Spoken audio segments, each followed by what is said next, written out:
vaqtingiz ozlanmaydimi? Ozgina. Avvalambor bugungi bayram muborak. Rahmat, hammangizga muborak. Mukofot muborak bo'lsin. Rahmat. Ko'z o'ngimdan avvalgi davr o'tdi-da bugun yana qaytib. Chunki biz 98-yilgi jahon chempionatidan boshlab chiqamiz derdik. Har safar nimadir yetmay qolardi. Mana o'sha orzu ushaldi. Yigitlarga, ularning ustozlariga katta rahmat. Mana shu muxlislar haq hurmati, teleekran qarshida to'planganlar haq hurmati, yigitlar ajoyib o'yin ko'rsatishdi va bu hali oxirgisi emas. Yosh avlod o'sib kelyapti.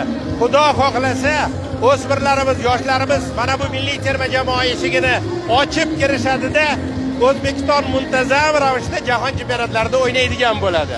Birinchidan e'tibor uchun katta rahmat, mukofot uchun katta rahmat. Hozir alohida ta'kidladilar, o'zbek futbolini rivojida nafaqat futbolchilari, balki jurnalistlarning ham hissasi bor dedilar. Bu bitta menga berilgan mukofot emas. Bu futbolni yoritgan, futbolni rivojiga hissa qo'shayotgan barcha hamkasblarimizning mukofoti. Shunaqa g'alabalar ko'p bo'lsin. Sog' bo'linglar.